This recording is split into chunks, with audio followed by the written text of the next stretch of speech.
This is watering can. It's important, and you'll get this in a second. See, what I'm doing is I'm popping over here, filling up the watering can, which is a bit like all of the skill sets and everything you need when you're starting a YouTube channel, you see. And I've got over here a whole heap of pots filled with magnolia seeds. These magnolia seed pods I put into here. Nobody can see them or really understand what their potential is, and a lot of people wouldn't even know what they were. But I've put them into here and put them in good quality soil, and going to nurture them and water them and bring them up and give them the environment they need to flourish and grow and become something bigger. And as small YouTubers who want to be bigger, we need to do this for each other and help each other grow. Deep and meaningful there. So by doing this, just nurturing them a little bit each day without drowning them, I can help these things sort of grow into something and meet their potential. And at the same time end up with a really awesome section surrounded by magnolia trees. Hey, isn't that my camera?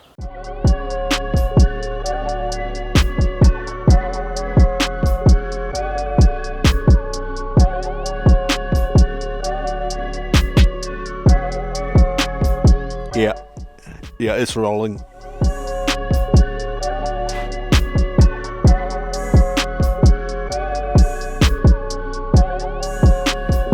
Hey everyone, this is Axel. This is his channel. And I think that's Tim, and not his channel. This video is all about tips for starting out YouTubers and things to, particularly communities of starting out YouTubers and things you can do to help each other grow. So go and subscribe to my channel, and well, yeah, this one, click over down there. I think that's where it is, or it might be down here. I always get that side thing wrong when I'm doing that. When I'm shooting YouTube videos, I get where the cards and the subscribe and the like buttons and stuff are wrong down the bottom. Like opposite side. I think it's down there, yeah. Yeah.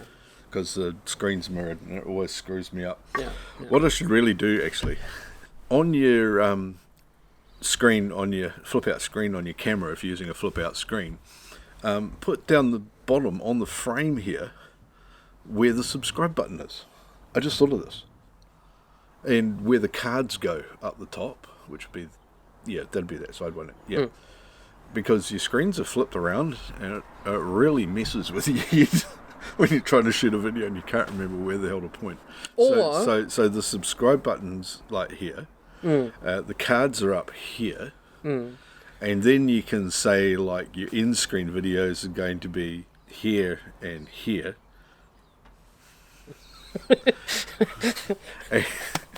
and then your big subscribe button at the end will be on the side there or something like that, and you can get the hell out of its way. You just cuddle up so the subscribe button can get there. So that's a really good starting out tip. Right, it's actually midday at the moment, but the smoke's blowing over from Australia, so the light looks really flat. fat. Yeah, keep laughing. Exactly. Yeah, it's really fat smoke coming over from Australia. pH. And yeah, and it's causing the light to be bloody awful. I was trying to shoot something the other day, and everything was orange. and then I was in Hawke's Bay, and I thought it was really orange there. And then some friends of mine said, actually, this is worse up here, and they sent me some footage from Auckland, and I thought, no, that's got to be tinted and coloured over there. And then other people started posting, yep, that's exactly how it looks out the window. You know, damn. Doesn't that remind you of that old advert where they had the guys go up behind the people and go, Tango! I didn't see that one. If I find the video, it's this one. Hello, Tony. I think we might use a video replay here. Super, Ralph. Let's do that. Oh, yes, we could be in for a quintessential Tango taste sensation here. Why, Yes, Ralph, the big orange fella run in from the left, and he gives him a good old slapping. It just illustrates the bite and buzz of real oranges in Tango. Yes, Ralph, super taste sensation, smashing drink, lovely. You know when you've been tangoed. Well, that was good. Yeah. What Tim's trying to say is it's actually around 7, 8 o'clock at night. It is not midday, because I was at work today. Sorry to spoil the illusion. Well, it would have worked if you colour tinted this orange. Maybe I will. Like this. How do we look? Wow. It's pretty impressive. Okay, back to normal. Yeah. The thing we want to talk about this time is how communities of YouTubers in a single location can basically help each other get off the ground. There's, in every town that I read about, there's communities of YouTubers.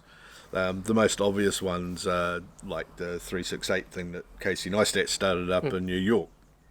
But that's in New York, and they've got like 30 million people in the city. So they've got a hell of a pool of YouTubers to pick from. Somewhere like Wellington, we've actually still got a surprisingly large number of YouTubers, people who are fairly active on their channels. Yeah. And they're posting videos, once a week, weekly, or 2 or 3 times a week, or like I'm trying to do daily at the moment. But whenever he possibly can. Good luck to me on that one. I'm trying to post them daily. That's the main thing. Because I was going to say, with our Wellington YouTubers page, we started that as a collab, and we've got, 70... Yeah, about 72 or something? 60, 70 and a bit people on there now. Yeah. And we started that, last year? We both were talking about it, and I just kick-started the page? Yeah, sometime last year. So anywhere between 2 weeks and a year ago. And definitely not 2 weeks. that's as good as my chronology gets. Yeah. Okay, yeah. It's like 5 minutes ago, and God knows when. But that's probably why I can't get the daily videos up. Probably. There are a lot of things that you can do in a community, especially if the YouTubers in the local area can actually get together and support each other. There are some really cool ways that you can help boost videos out for each other and just get things kicked off so the algorithm sort of starts noticing you. The algorithm, it's a bit like the Terminator, really. It's a pinnacle of all evil. Well, it's the pinnacle of all good if you can get it to notice that you're there. And if not, it's a pinnacle of all evil. It works against you. Okay. If it doesn't notice you, it's not going to help you. So you need to be able to do something to get it to notice you. Now, the last thing you want to do is cheat the algorithm. Because they know people are going to try and do that. Is that like for a like? Yeah, like, subscribe for a subscribe. Sub for sub, that sort of thing. And that's stupid. Like for like and all that sort of thing. You need to get people to like your channel because they are genuinely interested in what you put up, not because you're wanting another sub. Correct. Now, likes and subs and stuff do have a bit of influence on it. But what really kicks the algorithm off is watch time. And while there's this big negative about cheating and getting unnatural views, there's absolutely nothing wrong with marketing your video among a group of like-minded people. So if you've got a community of 100 YouTubers in a town or in a region or something like that, and you can get these people all into a group, and Facebook is great at these groups because it's got some brilliant notification things in there, then you can send out that you've got this new video to this group of people. It's not like you're going and buying hits or buying views or buying watch time. You get in them naturally. Where it's not actually anybody watching it. Yeah. Getting a group of like-minded people together to go and watch your videos, there's nothing wrong with that at all. It's not cheating or anything. It's just good marketing. Yeah. And if a group supports each other in doing that and actually does go and watch each other's videos, even if it's only the occasional one or something like that, I know nobody has time to watch 100 of other people's videos every week, let alone 200 or 300 of them. Yeah, exactly. It's not that it's that hard to do. If you're watching 100 videos, you're talking about 300 or 400 or 500 minutes of time. But if you get together and watch each other's videos, just set the playlist playing, all these sorts of things, and just have it going in the background, that's fine. And it just triggers that initial view count in the first 24 or 48 or 72 hours, so that the algorithm goes, oh, there's a bit of a thing going on here, people are watching these, and you've got regular people watching it regularly. And occasionally they're subscribing and that sort of thing, and it goes, well, okay, there is some interest in this video, which is what the algorithm is essentially doing, is saying, are people interested in this? Okay, I'll give it to more people and see if they're interested. So it'll see that you've got 100 views or 200 views in your first 72 hours, and it'll go, oh, okay, I'll push that out to another 2,000 people and recommend it. I'll put it in some sidebars. I'll throw that thumbnail up in a few places, and then suddenly you get some more views and some more views and some more views. It's all about that initial momentum, and that's where local community YouTuber groups can come in really, really handy. Yeah, but isn't that unnatural viewing if you just chuck it on and let it run in the background? You're not really viewing it, are you? To be totally honest, I'll have a lot of things running in the background. I don't just mean turn it on and on loop, play and bugger off for the day. That's not really the thing. I sort of mean like have it running ambiently while you're doing some other work in the room. Quite often I'll have other YouTubers' videos going, some local ones.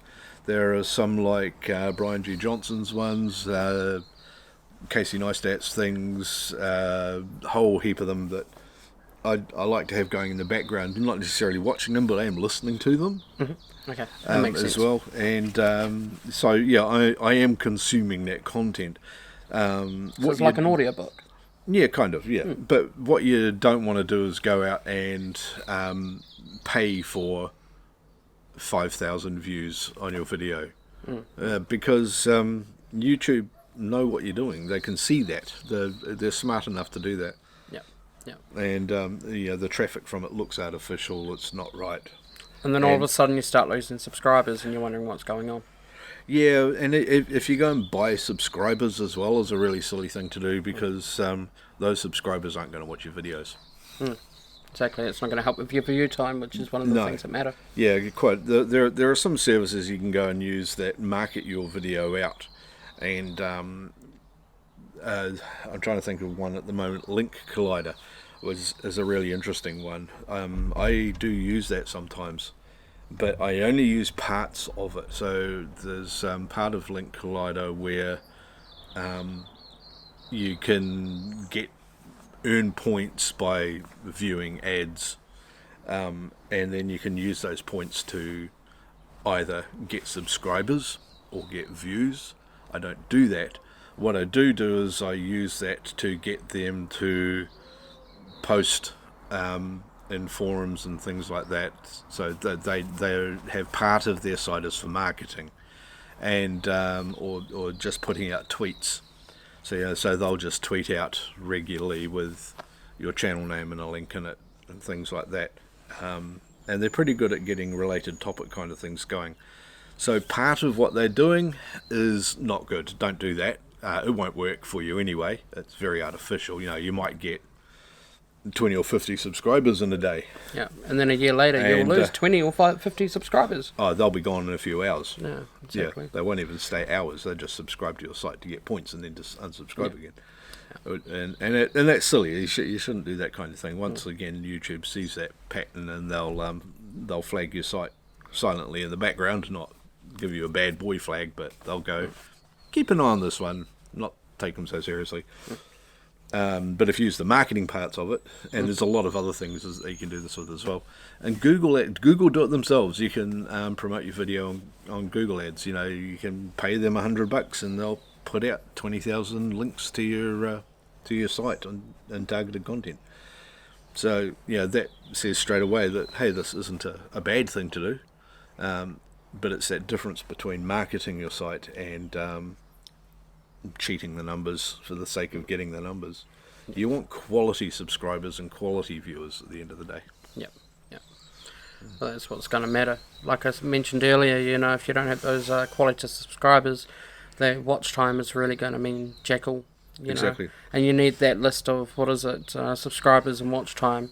You need subscribers that are actually going to watch your videos. Yeah. And that's what's going to help towards monetization. Not that I make my videos for monetization. I don't care if I'm making anything or not. I make content that I like to put out there for you guys to watch, and that will come out as being the best type of content. Yeah. I do want to monetize mine. Yeah. Definitely. I want to be earning money off this. I put a lot of money into it. Yeah. And that's another interesting point that's been a bit of a discussion recently. There is nothing wrong with earning money off hard work you do. No, definitely not. Yeah. There is something wrong with trying to earn money by not doing hard work, and that's what a lot of these aggregation sites, you know, like the top 10 awkward moments or the top 20 car crashes and things like that, where they go and steal clips out of other people's videos and republish them. It's pretty original content, isn't it? Yeah, don't do that. Yeah. Yeah. So, there you go. Feel free to market your website. And that brings us back to the whole YouTube community things, is sharing your links out with other YouTubers in your community is a great way of marketing your content out to people who are going to share it.